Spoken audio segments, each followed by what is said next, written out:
Hello and welcome, ladies and gents, back to IESF. We are going to be jumping straight in towards all of the European action. We've got both the West European qualifier and the East European qualifier, as we have plenty of spots available for the World Esports Championships. My name is Neokar. I'm going to join with the wonderful Anders, as per usual, when it comes to the IESF stuff. Brother, I'm looking forward to this. This has been fun. We've been doing Asia.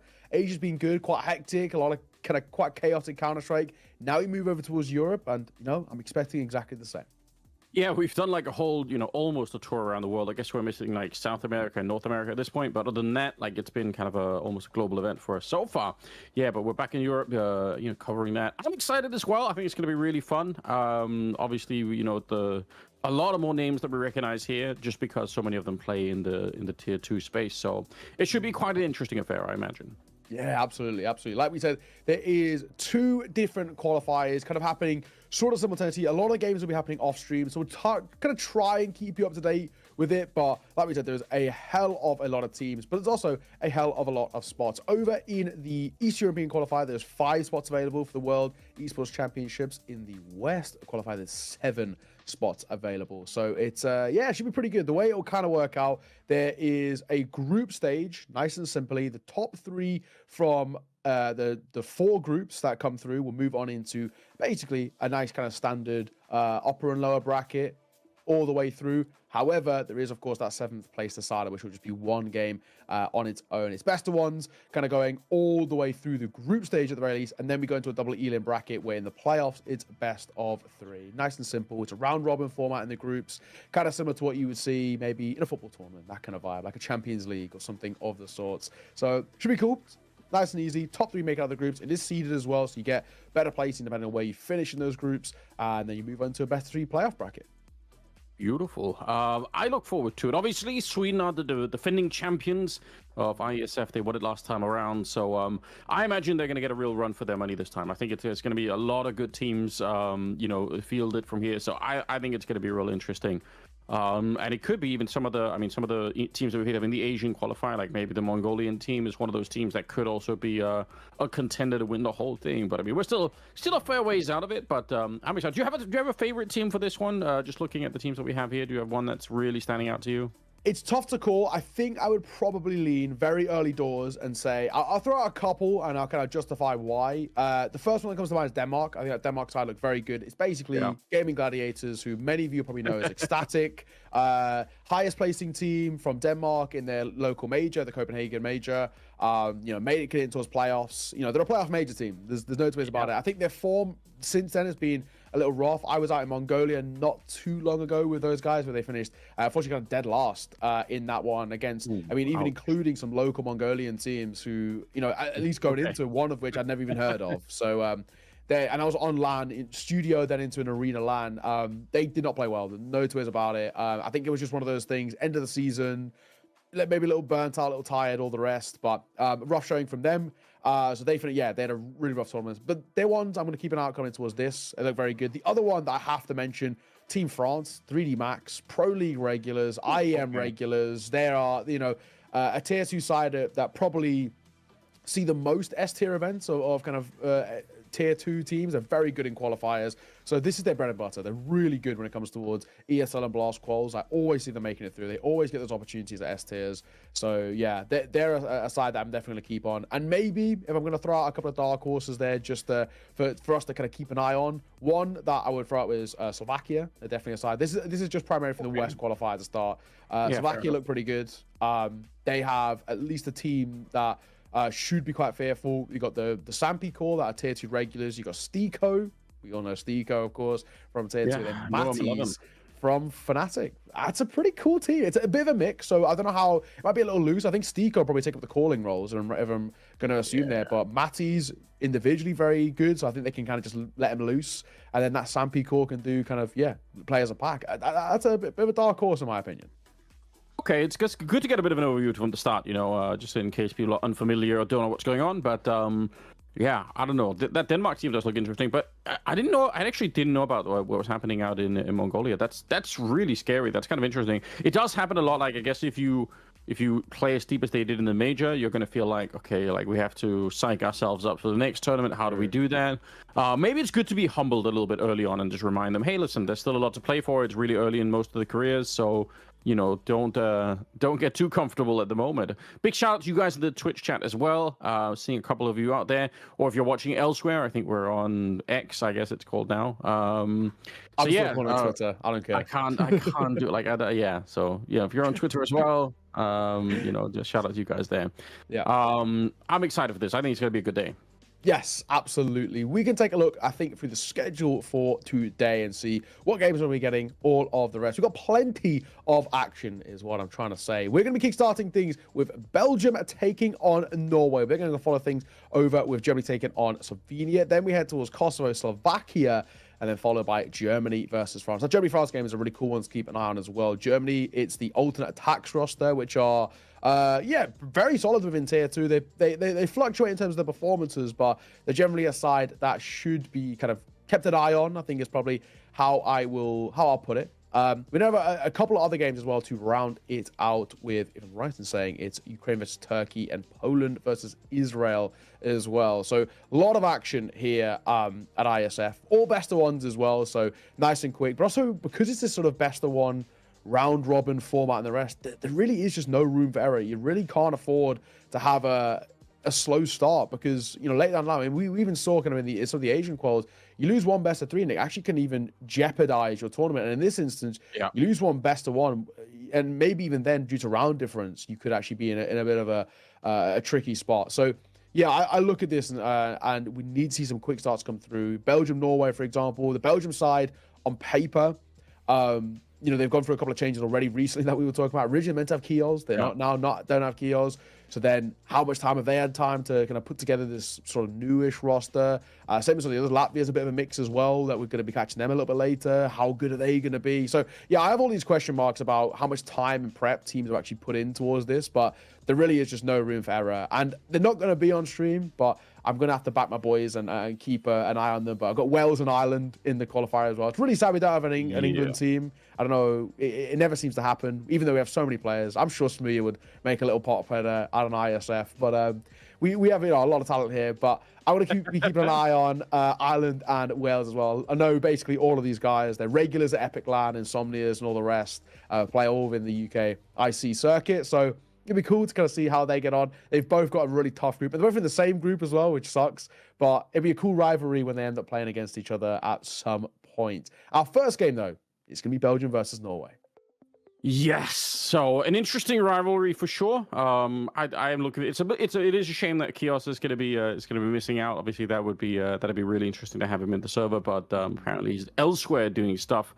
Norway is strangely a country that's been if you look at the totality of Counter-Strike for the last 8 years or something, it's been carried by just a couple of people who are representing them internationally. Obviously, Rain is way above and beyond, but there were moments in the past when they had a bunch more players that were out there playing. And it's a bit of a shame. I don't really get it. We've got Denmark and Sweden well represented. There's no reason why Norway shouldn't have some more solid lineups out there. Maybe they'll come. Maybe that's a grassroots thing it's building in the past. But there were some really, really sick Norwegian players, and they all kind of just went and did other things. Some of them are still connected with the scene a little bit, doing coaching around the place, but it sucks. I think it would be fun to have a strong Norwegian team because people from Norway love to cheer for their teams. I've noticed there's a very strong feeling of Norway's playing, let's go, we're gonna watch it. So they care about this stuff, Yeah, no, you are right. I mean, over the years, actually, there's been some fairly decent players that have come through. And of course, Horsley's making a bit of a name for himself as well. I mean, even I look at legends from, I say legends in quotation marks, but from a real while ago, Groose is somebody that used to be a bit of a regular within kind of tier 2, for example. So yeah, I mean, I agree. I think there's there's been some decent organizations that have come from the region. I'm right in saying Apex are also Norwegian. I believe so, yes. Yeah. So that they're a decent organization that have been there. 777 Esports as well. I'm pretty sure they're Norwegian and they've been around for quite a while. So yeah, it seems like a region that has a good appetite for Counter-Strike, but unfortunately, it's not as fully fleshed out as their neighbors, we'll put it. You know, you guys over in Denmark, you got Sweden, you know, I mean, even Finland, I guess, arguably as well, with Ents and their previous lineup too. I mean, they just seem to have a little bit more of a competitive, I guess, higher skill ceiling in that top level. But at least we know that, like you said, they seem very kind of patriotic, and there's a lot of support always for them. Yeah, I really think so. So hopefully that could be a feature of future Counter-Strike. That'd be really sick if we get to see more Norwegian talent out there. I hope so. I hope that's going to be the case. We do have some lineups ready for you guys, so let's try and check out. I think we've got Belgium coming up first, so we'll see how that plays out. Talk to me about some of the teams here that we might recognize. Yeah, so I mean, when I look at it, I mean, immediately Kioz is probably obviously the main name. We're not 100% sure if he's going to be playing. I know. Quite literally this morning on Instagram, he was in Dubai with his girlfriend. So something tells me he may not have made it back in time. We'll see. But of course, if he is playing, that's pretty cool. Just signed of ITB. They actually haven't got a fifth yet. They keep saying they're waiting for the fifth, but not public, so I guess I won't say, but they have been trialing a few people and they haven't been working out. So they're still looking for that fifth player, so they're still waiting to play officials, and in doing so, I guess probably not pracking properly. If you don't have a fifth, what's the point in really pracking? So it would give him an opportunity maybe to play in this qualifier. The other one that I do have to throw out there is Krepau. He's been around for a long time, but somebody from the region, I think, is actually really talented. He's an IGL, he's a rifler, he's very good. He's played on a variety of different teams that probably people who at least follow a little bit more of the niche scene, I guess the more local scene over there in Belgium would know, but he played on teams like Genk, who are basically owned by a football team, also called Genk, and from that region.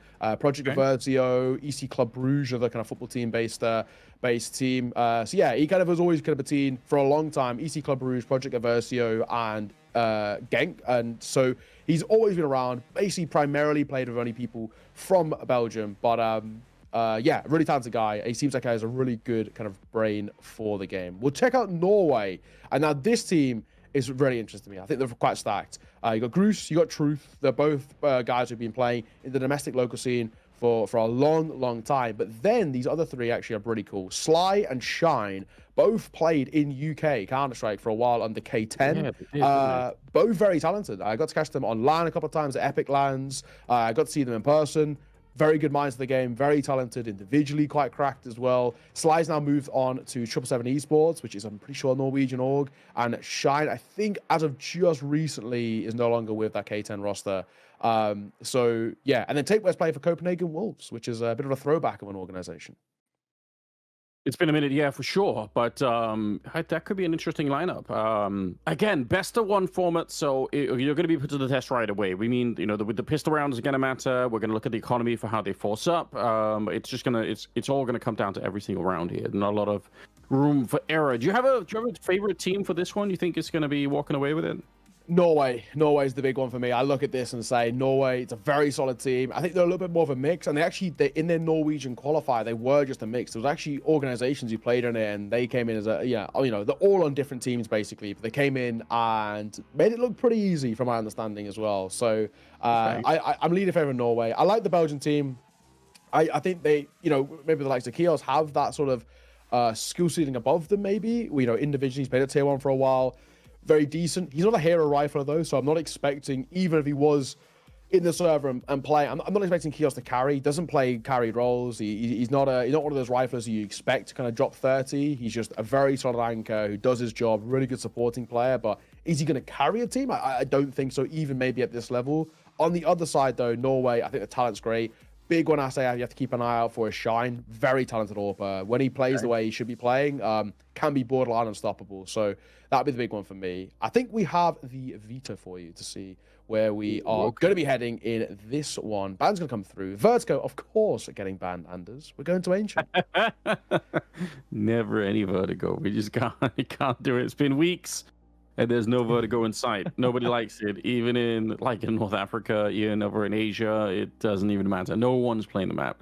It's dreadful. But, I guess also sending a message to Valve, potentially, from what the pro scene likes. We're going to end up with Ancient. I mean, why not? It's a map that everyone kind of likes. I don't mind. I think it's a fun map to mess around with. So we'll see if either one of these teams is going to be standing out on the map. kind of hard to veto for a best of one, I guess. It's like it could go a ton of different ways, so it might be hard to prep for it before you get into it, but hopefully they'll be good on it. Yeah, the way I'm looking at this as well is Ancient, especially recently now in best of ones, it's getting picked so often. For me, this feels like the new Puggy map. It's a map in which so many players are so comfortable to play, even at kind of Facer and Premier, etc., etc. It's a map that a lot of people lean towards when they're solo queuing, just because you actually can, on that T side, get so active. So, yeah, it's become a bit of that kind of Puggy map. We do have an update as well about the team. I said I wasn't thinking Kios was going to play. You know, he was recently, I think it was in Dubai or something like that. He was away somewhere which looked very sunny, and judging by English weather, it's not very sunny here in Europe. I don't know about Denmark, but it's tipping it down here. So, yeah, it was a little too sunny to be in Europe wherever he was. Kios and Note are not playing. It looks like Stumble and Scyther are coming in. Now, after all my hands up, I follow the tier 2 and lower scene. I don't know these guys, so we'll have to wait and see. Yeah, will be a learning experience.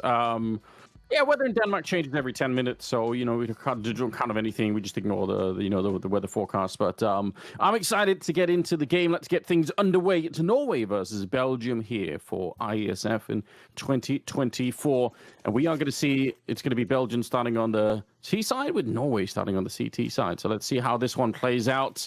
They are kind of leaning towards the A-bomb side early, but you can tell on the minimap that bomb is over by the B-bomb side, so that should be a little bit of a tell. What a strat to run in the pistol round. Now, they're not getting through. They need kills to sell this idea. He will be able to put the bomb down, but again, it doesn't matter if no one's alive on the bomb side here. The rest of the Norwegians trying to see if they can run their way into the middle here at Shine. He's actually able to catch them, so now they know. They should know everything. The bomb has been planted, and it might be a little bit of a problem here. They're fighting in the middle, but do they have time? What a wild way to get started. I love this from Belgium. Oh, my. Chucky. Up close. Waiting for a fight to be given, which he gets. Tap on towards the bomb, but he's not going to be baited into it. He jumps back across. Oh my god, it's carnage. Tateway can't hit the shot. He has to pull off a reload, which costs him his life. Belgium steal away that first round in one of the most calamitous fashions, but one that we will take all the same. Not too bad. That's a big first round to be taken as well for Belgium. Arguably coming as the underdogs in towards this matchup.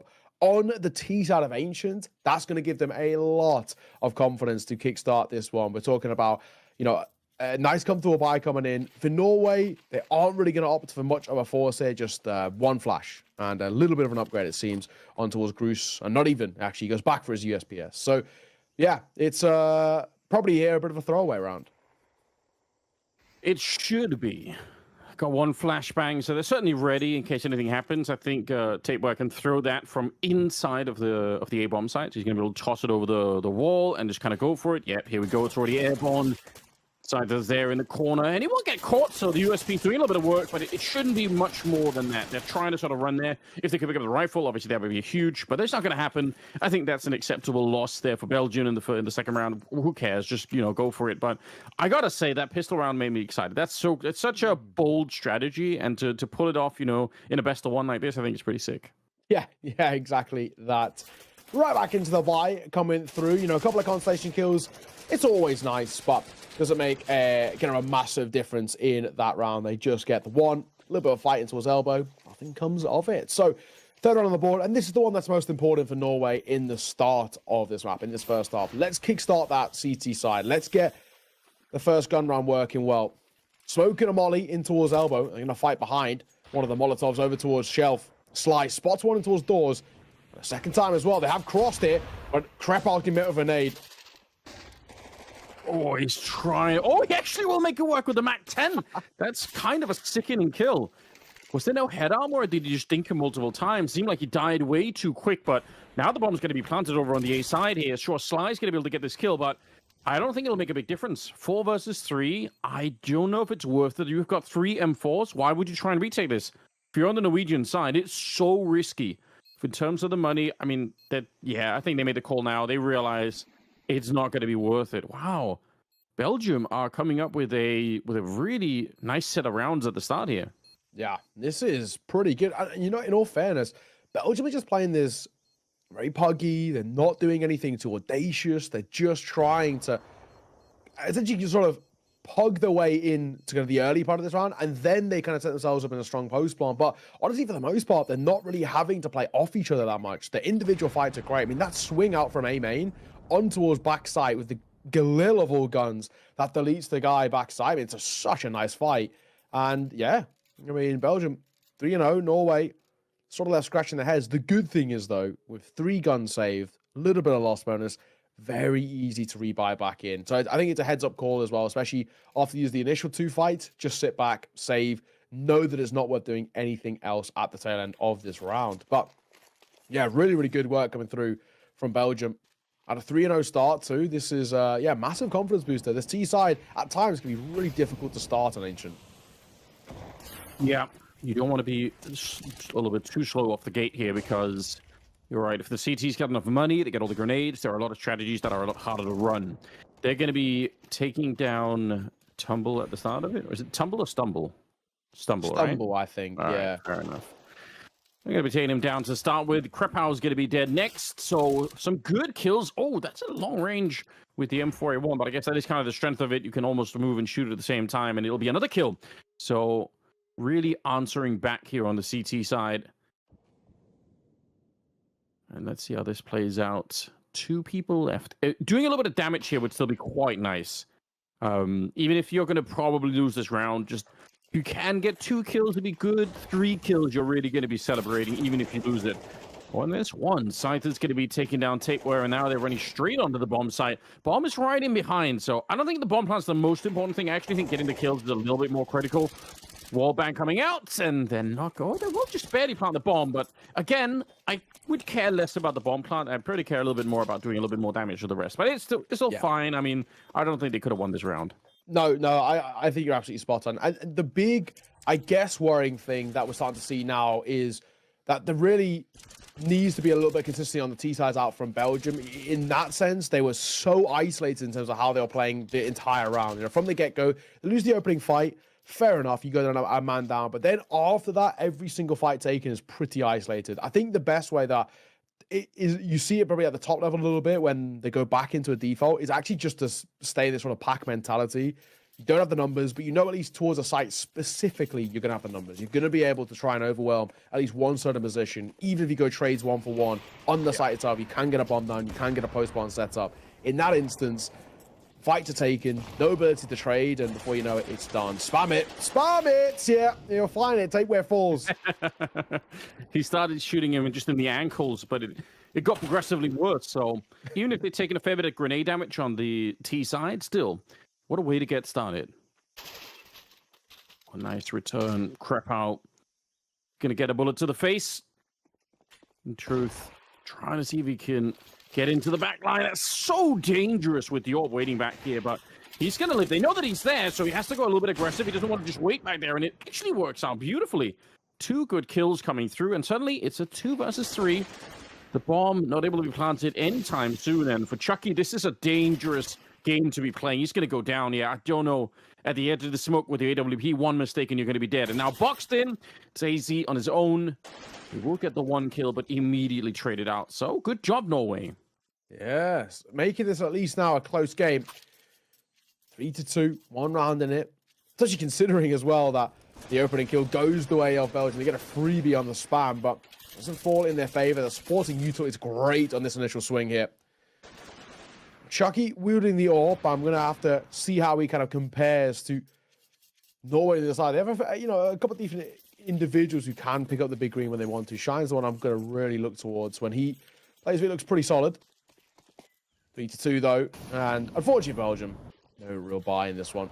Few upgraded pistols, nothing too special. Little bit of grenade damage being dealt. Swinging the corner isn't good for Tapeware as he gets dropped, but thankfully, we will trade.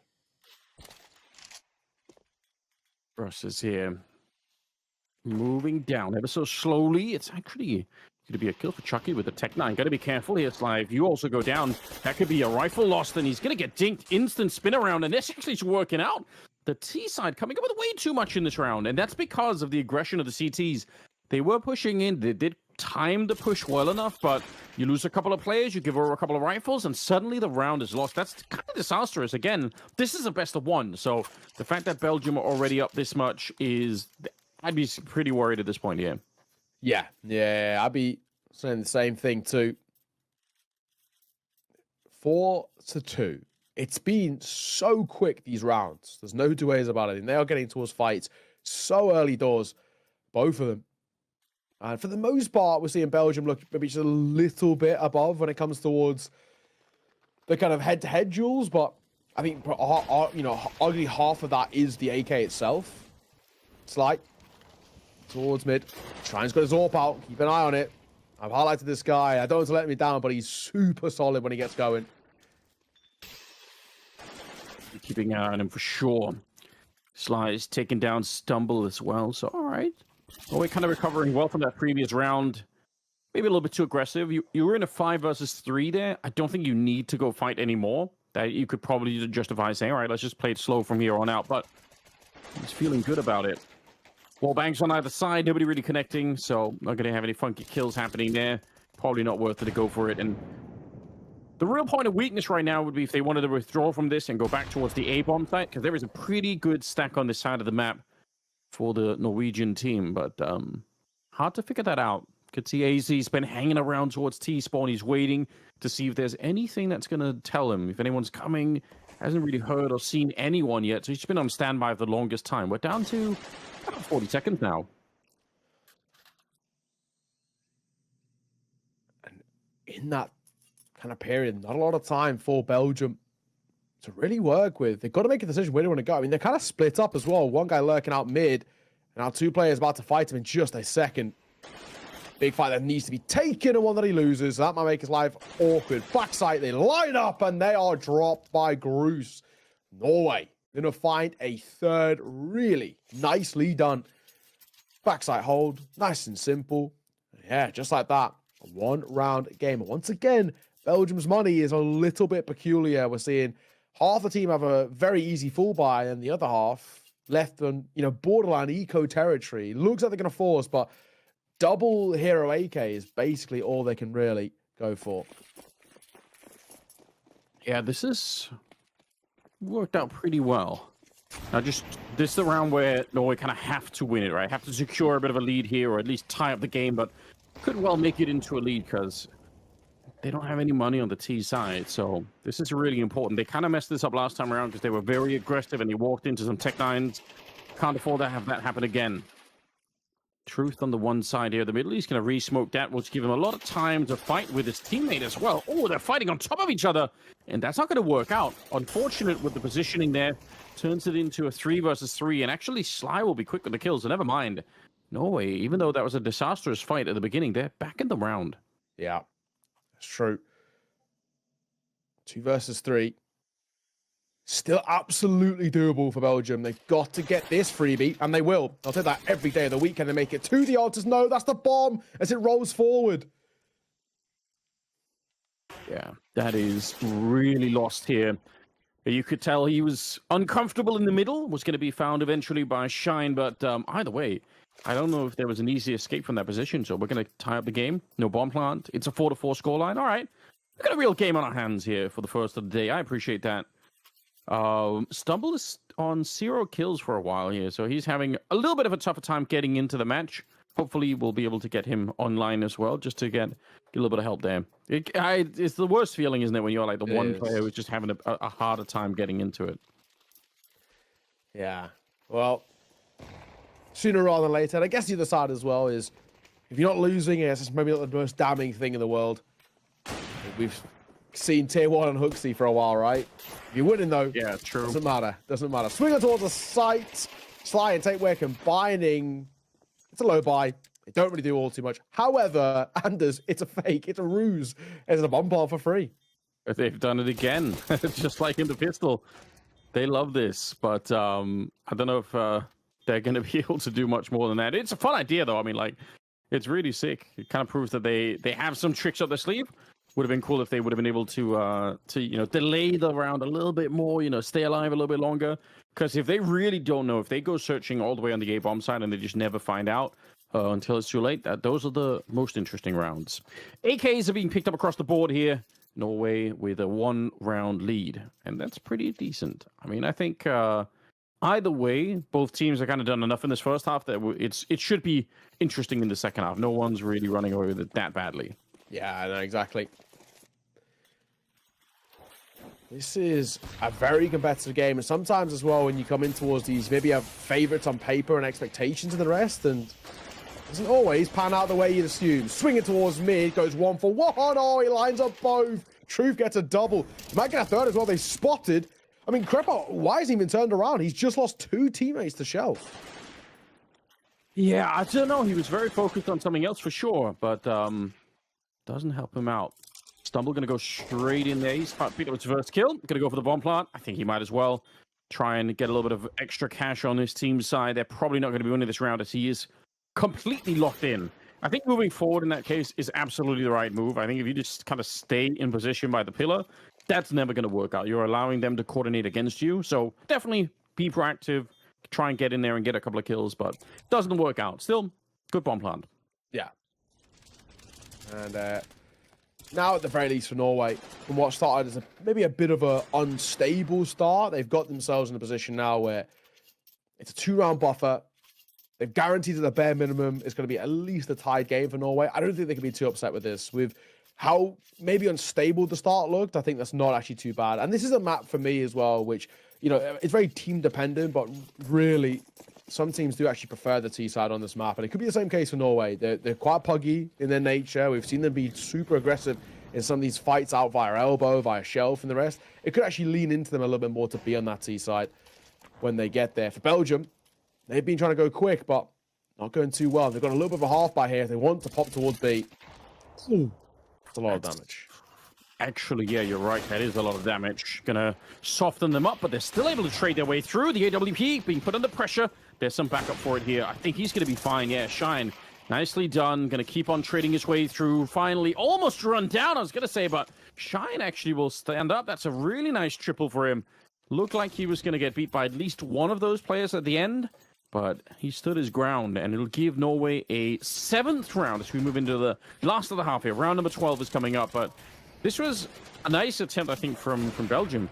But now it's kind of, you're starting to get a little bit of a different sense of it. They're having a harder time putting together some of these rounds, Belgium. They're also running out of money, so that's been part of the problem here. At least they'll have something for the last round. Yeah. Yeah. That's the small little silver lining. 7-4. It is already a pretty decent half, in my opinion, by Norway. They make it 8. It actually then changes the conversation drastically. 7-5 feels pretty even. 8-4 feels very one-sided. That 1 round difference at the tail end could be the make or break. Smoke back in towards ramp. They're going to just deny any sort of coverage coming through. Stumble will get one spammed. Again, it's Tapeware who falls. Oh, that's got to be just absolutely infuriating.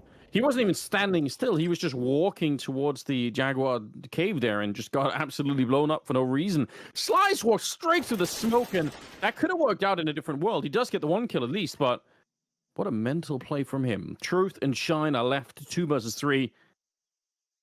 And, well, they're on the right side. I don't really even mind this. I feel like stretching out across the map in this kind of scenario is almost asking for trouble. So yeah, roll the dice, gamble on a bomb site, hope you pick the right one, which it feels like they are. It could be that Scyther is going to be walking kind of straight into the AWP shot. Oh, but they Molotov out Truth first. So yeah, he's going to be put into the fight and will instantly get taken down. And it actually forces the AWP to change his position. So get that one. Oh, and he picks up another one. Unbelievable work from Shine at the end. Will give Norway 8 rounds. I did say keep an eye on him. When he gets the AWP going, oh my. Pretty damn solid with it, but where we're at the moment, an 8-4, like I said, it's a completely different conversation. 7-5 feels even, it's 1 pistol. 8-4 now requires Belgium to come into the second half, get a pistol, and convert the first gun round as well to even be in with a chance of tying up the game. They've got to find consistency, which is something that has eluded them all the way throughout. It's a good spot that Norway are in right now. They take a pistol here. I can't lie on this. They could already be on the road to seeing off this map. Yeah, no question. We'll see if they can get creative with it. They are kind of storming their way outside of the B hallways into the middle. I don't think anyone hurt them with the B hallways, so they're not faking anyone by making a lot of noise over there. But there's still going to be a powerful hit potentially. You could see the CTs trying to regroup and relocate so they can actually get away from the Glocks that are just running them down. It's way too much to handle. 3 kills with no reply. The dualies are going to be dead here as well. Just a question of time. Although AC is actually doing great work, but it's up to Krepow alone. He's got the chance for some headshots, but he can't find it at the end. He'll be shying to get the last kill of the round there. And Norway now up to 9. You can kind of tell that the CTs on the A bomb side, when they realize how many people are coming through Donut, they have to try and relocate because the USB just can't stand up to it. But there was no safety there. So, great push from Norway. Yeah, absolutely. Belgium, they're going to go for the force buy. And you already know how I feel about these CT side force buys.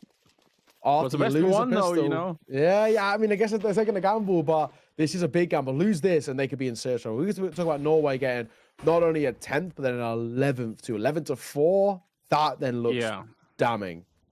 And it's so disappointing because you're doing this force up, but you have a helmet on one player, right? So even though you're maybe surprising them, they've got 2 MAC-10s, so those players are still going to be very, very lethal, right? If they could buy Kevlar and head armor, I feel like at least you could have the element of surprise of saying, "Oh, you got your MAC-10. Well, we're going to do something else." Oh, this is a nice flank though coming in, but it won't last for long. There's a second one, which you're not going to expect.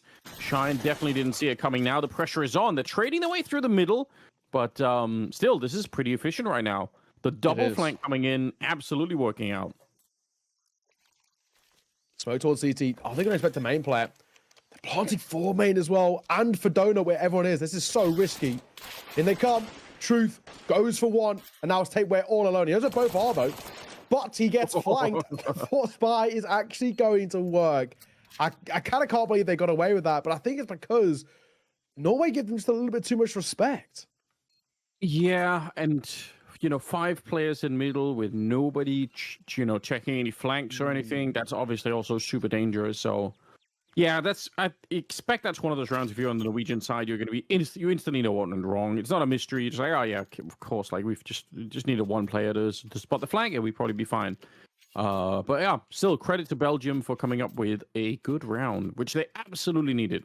They even get to upgrade into, I think, another 2 AKs here. So that really boosts the economy a lot on that CT side.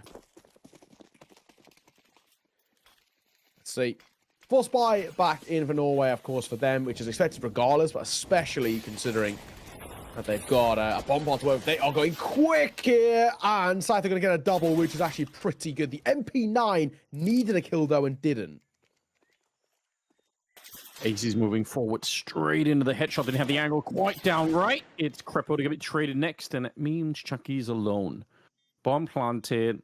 I feel like those B rushers are still in modern day Counter-Strike on Ancient. They're so efficient for some reason. Like, I feel like the only job you have when you're anchoring the B bomb site is to make sure, 1, they can't rush it, and to never take your eyes off that B ramp. It's just, I see it happen all the time. Even at the highest levels of Counter-Strike, you have 1 B anchor, and he's kind of moving around, like going behind the pillar, and all it takes is to take your eyes off that B ramp for 1 second, and they're out, and they can go for it. So it's risky. Nice round from Norway, though.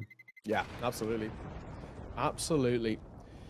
10-5 is the scoreline here, and it looks like we're getting potentially even towards the beginning of the end of this game, maybe. Norway locking in double digits there is pretty huge, and those fights towards the tail end made it very, very expensive too. I have a feeling that maybe we haven't seen enough out from Belgium, and they haven't really got a hell of a lot of chances either. They're going to go buy back in towards this one. It's a pretty big call, to buy back in. I think it's the right call in this instance, but lose it. And I think Norway probably just use the economic situation, get all the way up to map and match point, I guess. And it's going to be hard to pull something like last round in this one, because I think Norway they're going to be calling out at the start of the round saying, got to be careful that there are no flanks coming in. Good trade in the middle, but, to be honest, that push is still coming out. At least they know about it now on the Norwegian side. They definitely know that someone's in T-spawn somewhere. So, yeah, they're going to move forward, but I doubt if anyone's going to get flanked any further, and Stumble's kind of slowed down a little bit. Maybe as a result of that, too. Nobody's at the B bomb site, so they're going to be able to put the bomb down with no opposition here. A 3-on-3 that could easily decide the outcome of this game. Yeah, they're trying to play off each other here as a bit of a pack. The bomb will go down. A tap and not a commit just yet, though. Second time of asking. in under a minute. You know, we've got Norway bomb down, 3v3 post plant. The only issue is not a hell of a lot of util or any util for Norway to utilize here. This is a pretty janky post plant. The one thing Belgium really have going for them is that util they have in the back pocket. Smoke, nade, molly, flash, all the rest. This could work in their favor. But wait, are they saving? Yeah. Yeah. They're calling already it. running away. Well, and that's the worst feeling, isn't it? You call the save and you still lose a player. So you're like, okay, we can make it away with 3 rifles, guys. That's pretty good. And then you can't even do that. And there's a chance even for another kill here. Groose is moving forward slowly but surely. Chucky in the corner here. He's already a little bit tagged up. I mean, this AK could... not quite going to swing for it. I was going to say, it'd be fun if they could get one more kill. Oh, in the last second they try for it. That's exciting. But Norway will still win the round. Plenty of money for Norway, so not the worst thing in the world to be falling at the end there. But yeah, I think it's a weird one. The one weird thing I look at that is, you know, you've made a decision, okay, we're going to have a little look in for this retake. You get all the way to front cave, so you're basically at site itself at that point, and then you call to fall away, but you've seen nothing. Yeah. It felt a little odd in the sense of, at that point, you've already committed. You're so deep in the backlines that if you do try to fall away, you're going to be in a bit of a problematic spot staying alive, and of course, that's what happened. So, Norway found that 11th. They're 2 rounds away now. Another force spike coming through from Belgium. It's not great, and this time they're going to look towards the A site, and nobody's here. Wild spam on all sides, but you're right. There's nobody at the bomb site. AZ is going to get the first challenge and will not be able to stand up to it, so it's going to be a bomb plant. And the truth kind of is, even though it sucks, you almost should be saving this one. It's bad to give the other team the map point or the match point even, having to save it, but I just don't see them retaking this 4 versus 5, and they're so far away from the site itself. They are giving it a little bit of a try here, but I mean, there's not even any kit picked up at the moment. I mean, how do you even try to get close to this? Now, instead, they're getting hunted down, and they don't have money in the bank, so losing these last rifles is absolutely dreadful. Oh, they're in a worst possible position they could be right now. Good kills, but none of it matters. It's not important right now that Norway are losing players. What's important is that Belgium are able to save a 5-7, basically, at this point. Yeah, that is tough, and it basically means coming towards this potential and probable final round that there's really just not going to be a hell of a lot to work with. 3K in the back pocket for Scyther makes him the rich one on the team, so it's not exactly speaking of too many positives over towards Belgium. 12-5, and I think we now can probably safely say that this one is on its last legs. The red carpet being rolled out for Norway taking the first win here on the stream. And for Belgium, unfortunately, back to the drawing board, I think will probably have to be the case. The map never really got going, but the second half especially. They only got 1 round on the CT side. It's not been good. Nade towards elbow, but Groose will swing out. He only goes 1 for 1. And that potentially could mean a gun to be picked up too. I mean, anything they get their hands on right now. Nice position. Abusing the edge of that smoke was AZ. He's going to be able to take down Tapeware, so 3 versus 4. All right. A little bit of life left in the Belgium squad here. That's good. Truth is waiting around. He really love a peek from somebody here. It's going to be setting up a smoke towards the middle. And a Molotov a little bit closer. Putting some pressure on. They're almost catching him. That probably should have been a kill. Pistol's out, but it's just shying on his own. And he's already fairly tagged up here, so that grenade is really close to getting the kill on him.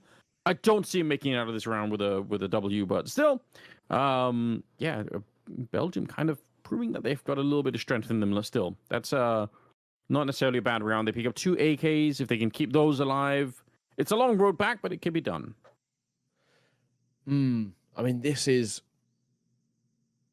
at least the small positive I think we could talk about, but inconsistent. And this is the issue that I've had with Belgium. They've actually had these flash in the pan moments where they look good. They've just not been able to chain them together. Decent, they stayed alive in this one. A little bit of a gimmick, you know, some kind of funky ways in which they found kills, but at the same time, really good. Yeah, no bomb plan for you there at the tail end. Actually, could be an AK as well to pick up here for Scyther, and he'll get it. So 3 AKs staying alive, and round 1 is a nice positive for Belgium. But yeah, the big thing for me is how replicable is that sort of round? I don't think so. I feel like for Norway, they just get a little bit too confident in that one, a little bit lackadaisical, not clearing properly, not checking their angles, not really expecting maybe the gimmicks, and they got caught off guard by them. It's not something that you can quite consistently pull off, though. So 12-6, it's good. And it will actually hurt the Econ massively over towards Norway. They can't buy here, so probably should be made 12-7. It's more about can they convert once again back in towards the gun round. This one, though, bit of a throwaway. Yeah, which, to be fair, also is kind of the first time that Belgium are going to have a chance to kind of breathe on the second half. So that can change a team a little bit. Sometimes you just need something to go your way, and it kind of fires people back up again. AZ's currently at 22 kills. So, I mean, that's great work. He's probably the reason right now why they're still in this match and haven't already been losing to Norway. So give him a little bit of credit. He's actually outfranking everyone, even on the Norwegian side. Monstrous performance from him. Absolutely. Not too bad. But on the other side, when you look towards Belgium and kind of trying to make them get back into this game, they can't just rely on one man. We need to see the rest of the team step up a little bit. You know, Krepau, he's probably one of the more common names in the region. Not normally somebody who you expect to put up, you know, massive numbers, as he's more of a kind of IGL role, but with his experience, he's trying to help this side find more gaps in this Norway defense. Wants to get back into the investment shine, back onto his favorite AWP. And they're looking towards A, slowly creeping through main. They'll be met with a smoke. Oh, get the first kill as well. Taking on Scyther, it's not bad at all. Instant return. The bomb's on the other side, but you could see Belgium feeling real nervous. They're already rotating everyone to the B side, and now AZ's the one to show up and say, you know what, there's something going on here. He's going to get the kill on Sly again. Might have been good that it was AZ of all players who discovered the plan that was being laid here. The bomb's going to get planted. There are a lot of kits in play, and they're going to get a kill before the bomb even really goes down. So Tabor and Gruus, I don't know if they're going to be able to hold this all the way until the bomb goes up. Testing the smoke a little bit. He does get the dink at the headshot ultimately. Now Gruus, that's not bad. Tabor on his own, 1 versus 4. He's good for a couple of kills to begin with, but kind of locked in the corner there. So good retake. Good job again from AZ. Yeah, keeping themselves alive in this one, bit by bit, moment by moment, and all of the rest. But still not, at least for my money just yet, convinced that Belgium have got this in the locker. They've really got to dig deep. They've got to break their economy at least one more time for it to be a chance. That's a good retake. Solid. Numbers kept alive. They played together. The trades are pretty efficient as well, maybe bar this fight there. All in all, you can't really complain with that sort of a round. And there, again, it isn't really a buy to work with here for Norway. So 12-8, probably made 12-9. 3 rounds, not quite doable. Make it 12-10, and then we can have a conversation. And Belgium are getting ever closer to that. A very slow start to this CT side, but now it's come alive. Yeah, a long road back, but like we said, it could be done, especially with one player that's just fired up at the moment here.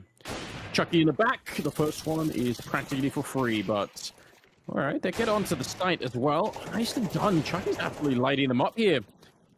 Not even allowing the bomb plant. So they didn't necessarily need it on the Norway side. They're going to have a little bit of money to work with, but yeah, this is starting to feel a lot more encouraging. I bet the mood has changed slightly for the CTs here. Just more of this. Keep it up, and you're going to be in a good position to do this comeback. We're now down to a 3-round difference to try and get the game into overtime. Yeah, exactly. 12-9. This is getting ever closer. Win this round here, Belgium, especially if they win it without allowing Norway to get a bomb down. Then we are talking. That is a big opener and a big nade as well. Shang gets chunked down and he gets dropped by Krepau. Anders, we could be on for a conversation here. Now, if this round gets seen over the line, we could be talking genuinely about overtime. They are definitely bringing in that direction. What an exciting change of pace. It's looking a little bit too one-sided. We're kind of losing touch with Belgium, but now it's back on again. What a grenade and an absolute destruction in this round. Not a single even point of damage taken from anyone there on the Belgium team. So it's going to be a 10-12 scoreline moving into round number 23. No bomb plant. And this time they did actually need it. A bomb plant would have been nice for them to try and force up into the round. Wonder if they're going to, I mean, they're probably going for some sort of weird half buy here, whatever they can into it. But yeah, this is real interesting. If they don't get the bomb plant in the next round either, some of these purchases could really come back to bite them. This is kind of wild. Norway, this is such a big call to be making. Especially for like, Tapeware and Sly have gone for quote-unquote hero investments here. But even Cruise down to 1.4k. Yes, they got loss bonus, but without a bomb plant, especially Sly and Tapeware, they're really going to be in trouble spot. They've got to get at least maybe a kill as well to alleviate some of those pressures. But this is tough. They're looking towards mid. They don't spot or see anything. Norway are being made to work for this much more than I think they thought they were originally. Krepal for a double. That is big. What is going on here? Norway, all right, managed to sneak one player into the back line there, but the bomb is still quite far away. It's in T-spawn, to be honest, so that's an interesting kill from Tapeware. It's a nice position to find yourself in, but might not be quite enough here. Oh, the tech line, he's almost fudged it, but yeah, Chucky's able to say, oh, actually, he's going to call in a team. I was going to say he's ready to take the fight with the tech line, but not even necessary. So Tapeware on his own, bomb nowhere to be found, and in a 1 versus 3 here, so Belgium looking to pick up another round. Good spray. Needed that second headshot right away. It's AZ finding his 27th kill. And Belgium suddenly closing, I think it was like a 6 or 7 round gap now into a 1 round gap. This is an immense recovery coming out from Belgium. And, again, a big call there to go for some sort of an investment, which obviously in the end kind of should be okay, at least for Tapeware. I think, his 2 kills, it gives him more than enough money. Sly can buy it, he just can't really pick up the use alongside it. Shine's got his AWP. But this is, playing for survival now. Norway, if they let this slip towards overtime, I really think Belgium, in terms of their momentum, might just run away with it. It's a wild scenario we've put ourselves into. Smoke coming down, Stumble, gonna try and play behind it to get a tag. That's not bad, but he doesn't confirm the kill. Sly's a lucky man to still be alive. He hits the sound and then he's like, wait a minute. But yeah, he's still gonna have a tough rest of the round here. Eventually gets sprayed down. That was probably gonna happen one way or another. Could have been a grenade instead. So early kill goes to favor of CT's side. So does the second side that gets a kill, and now it's a 5 versus 3, and they can afford to play it a lot more safely here. Krepal in the middle, finally gonna get out-dueled. He's been very good there, but this M4 being a real problem for the bomb on the ground. He picks up the USP. He does get this damage on him, but still, it's a 2 versus 3, and Shine's very low on health and very worried that someone's going to be sneaking out through that smoke here. Cypher's on the other side. What a peek coming up from Tapeware. Okay, Norway trying to close this one in regulation. They really do not want to be playing overtime here. AZ's on the other side, just waiting. He's looking at that smoke, but there's nobody there. Shine moving forward. He can't really change the scope now, or he's going to give up the game. So just moving in, scoped up. They don't know there's a player behind this one. It's AC going to be spinning around. He gets that one. And to get it into overtime, he just needed 1 more kill. That would have done it. 20 seconds as the bomb gets picked up. And now 1 versus 1. Opting for the AWP as well. In this 1v1, that's a big call to make generally. No, not somebody who always picks up the AWP, but it's AWP v AWP in this situation. I mean, Chucky's holding for a peak, not going to be giving it. Opts for the P250 as well. This is big. He's gone for a big flank as well, so it's going to take a fair, decent chunk of time. No smoke, both got double flash. The kit in the pocket of Chucky as well. This is as even as it gets. Tap onto the bomb, no commit. Around the corner, and Chucky's going to win it out. Oh my God, how have Belgium got back into this game? I cannot believe they've taken it towards overtime. Norway, that's an utter collapse. I think I'm right in saying, was it 12-6 or 12-5? I mean, I think it was 12-5. It might have even been 12-5, but it certainly was 12-6. So yeah, huge comeback. Mounted, a crazy 1 versus 1 at the end. I thought for sure that was going to be going the way of Norway, because that's a hard one. Like retaking with the AWP, that can go wrong 10 different ways. But well played. We're in overtime. Wow. I did not expect we were going to be getting here a few rounds ago, but credit to Belgium. What a resurgence. And, as well, for a couple of individuals, I mean, Stumble at one point, was he 0-7, 0-8? I mean, he was struggling. And now at least making it a bit competitive individually. Chucky looked good in that clutch, and he'll start off well here. Wants another, which he can't take, though. They barrel in towards the site, and now they should get a plant down. Nothing more classic as well than choking a game, going towards overtime, and then winning the first round in overtime when you were looking for that round all the way throughout regulation. Yeah, you're right. That is like, there's almost a Counter-Strike curse, isn't it? You're like, why couldn't we just, if we did this in any one of the other 6 or 7 rounds, we would have been absolutely fine, but had to get into overtime before we managed to pull it together. So 3 versus 4, the bomb's planted. It's been ticking away for a couple of seconds already here. They're trying to make their way through, but that's a nice little position to find yourself in. Sly's going to get that 1 kill. Krepau's going down next, and nothing you can do in the 1 versus 3. So yeah, it's a classic. They finally get that round they needed, but you know, a round too late. Yeah, not bad. We, I guess, get some positive for Norway. It's probably honestly the biggest thing for them is just a sigh of relief. I think they're probably you get to a point where you're thinking, can we actually win a round? Do we actually have it in a lock? I know we've got to 12, but you know, what's happened? How have we fallen apart? So I think for them, they've probably got that little positive about them. But 13-12, it's good that they get the first round in overtime. If it isn't consistent, I don't really care, though. It could really just be Belgium going back to, you know, straight back to winning ways. It could be that one flash in the pan moment. But they're going quick again, and they've caught this perfectly. There's absolutely no one towards the side. A little bit of maybe of a fight there for truth. I don't know if he had to commit to it. Now they're going to try and get the bomb planted once again. The lineup for the smoke not really working out, but I was going to say just focus on the afterplant here. You've got even the Molotov on the T side, so you can actually slow this down so much and play it for the very end of it. The pressure is on Belgium to try and get back into this one. They're going to be setting up with some grenades going over the wall, some actually incendiaries even be exchanged, so trying to put some pressure on here. Shine with the 1 kill, and he's got some backup with him. Close range with the AK, so trading back and forth. It's kind of working out. He does miss that shot, but now trapped in the corner. Krepau's going to be able to take him down, and the Molotov not quite stopping the bomb. It's a 10-second defuse. Oh, he walked right into the grenade. I think they wanted to get the kit onto the site, and that's when the grenade caught in. That wild. Norway winning another round. Yeah, really well played there from Gruus as well. That nade is perfect. Straight on towards right on top of the bomb, and yeah, no defuse there coming through. They had the numbers, but they did not have the HP. Simple as that. Man, 14-12. And for Norway, it's good to see them get those rounds that they've been desperately looking for. You know, maybe too late. They should have done it in regulation. Oh, they absolutely should have done it in regulation. But if they win the game, I guess fundamentally it doesn't matter. It's not about how you do it, it's just the fact that you do it. And then once again, looking like they want to go quick A. Oh my god, if it ain't broke, don't fix it, Anders. They're going A quick again. Why not? I mean, if it's working, you're right. Just more of the same. Although this time they are running into the MP9, and Krepau is doing so much.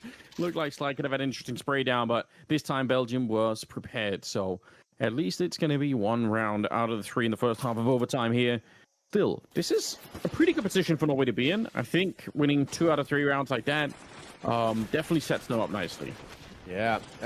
You know, I'm looking at this as well with some of the individuals towards Belgium. AZ just shy of that 30 bomb as well. Really, really good performance out from him. 28 kills. But yeah, Krepau individually. Not somebody who always is kind of the main guy you look towards, I guess, in terms of the fragging department, but he's been really solid individually these last few rounds. He's calling well, he's playing well, and now needs to try and drag them back in towards this game from a round down in OT. Shine! He got caught on a corner or something, and Chucky's got 2. That is a massive double, and they couldn't even get a third here for free as well. They do. Stumble gets it gifted. Yeah, Truth to try and hold on to the round as best as he can, but yeah, that was a monstrous start from Chucky. Tapeware wants to go through the smoke. He's strongly considering it. I was going to see if they wanted to flash their way through, but no, they're just both there on the other side. This could still be around for Norway. This double setup might be super unexpected, and especially if they're moving forward like this, but they can't quite win the fight. And yeah, that's going to work out. Krepau with the last kill, and that'll tie up the game again. Yeah, so 14 all. Good call. Good individual fight as well. Chucky and that Ops looked very, very solid. This is very, very good to see. I have no complaints at all about how competitive this game is. Sometimes, you know, we can come in towards these sort of matchups and we basically just get these kind of slaughters, these stomps, especially in the early stage, basically until we get in towards playoffs. Thankfully, it's not the case. If we're getting competitive best of ones, off the rip, it's pretty cool to see. Oh, yeah. Yeah, we want the level to be high. It definitely has been here. AZ obviously leading the charge, but the cool thing is he's got teammates now. Chucky and Crepper are up there with him, so he's not carrying the load on his own any longer. Truth and Tapeware have been playing very well on the other side. Slice also, but it's kind of a whole team effort going on, let's say, on the Norwegian side. Oh, if that was an HE instead of a smoke, that might be really exciting. But the fact that it's a smoke means it's going to give him a little bit of time to boost up. He still does win that fight, even if he's burning alive at the back, and will ultimately get taken down by the AK. 3 versus 4 now, as the bomb should be planted here. Smoke, but yeah, no AWP shot coming through. All right, nice fight in the middle. He's going to get Crepo. That's super important for Norway. Chucky, as he catches Shine, gives the numbers once again. Could get another up close. That time missed, though. Tapeware will deliver. 2 versus 2, the trades. But this is such a strong pro spawn. Should be able to get one. Try to jump up. Try to line them up as well. Tap on towards the bomb. Dancing around the side itself. Pistol pulled out. They run out of ammo. No, surely not. He's 316. And AZ has won the round. Belgium map and quote a series point. How? What a recovery. I'm pretty sure it was like 12-5. They only won 1 round on their CT side, and now look where they are. If they are able to steal this away, one of the biggest collapses I've seen in a long time, in all fairness, but also one of the best recoveries I've seen in a long time as well. Yeah, this is obviously super, super devastating. Like, imagine how this plays out if they end up losing it over time. That's a lot to deal with. You had such a lead, but it's the nature of Counter-Strike anyway.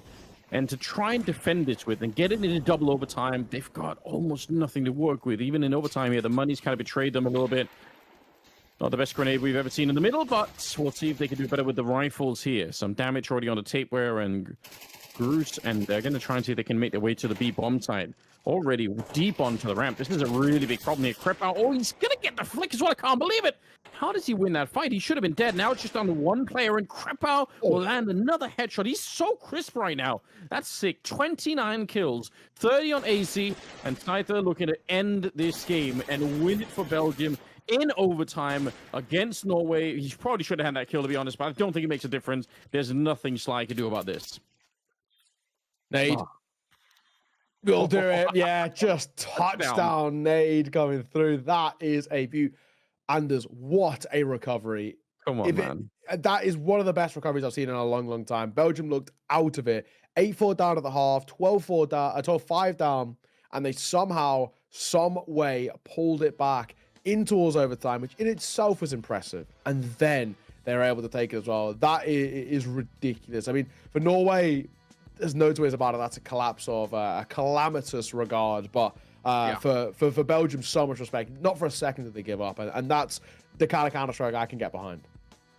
That was just amazingly well played. Yeah, and obviously credit to AZ for, even if he got help at the end, but being like the front figure who can carry the team through, super, super important stuff. So super well played, and what a match to begin the day with. That's going to get everyone fired up. That looked like almost like a surefire thing. There was no way they were going to lose that one, but they did somehow anyway. Yeah, exactly that. We have had a couple of the results as well, so I can run you through some of these while we've been, I guess, on screen on our game. So a little bit earlier, just before we came live, Denmark beat Kosovo. I think it was a little bit of a one-sided game. Slovakia beat Ireland. It's a pretty tough matchup for Ireland there. Slovakia looked like a pretty good side. Hungary then beat Wales. Denmark then lost to Ireland, which is a wild upset. So I actually spoke to the IGL, I guess the captain over towards Ireland just before the game, and he was like, damn, like, dude, our group is so hard. How are we going from, playing Slovakia, which is the Sampi core, then into playing Gaming Gladiators? Are we going to get a win? Yes, is the answer. They've actually beaten Denmark, which is crazy. And then Kosovo have beaten Wales as well. But yeah, that's going to change things up. I've got like a little bit of love for both the Welsh and the Irish team. I kind of want to see them make it through. That'd be really fun. Yeah, I mean, it'd be cool to be at LAN with them as well, because they're the boys, they're the fellas. But I think we're going to first one to a break. When we're back, we're coming straight back for another best of one in just a moment.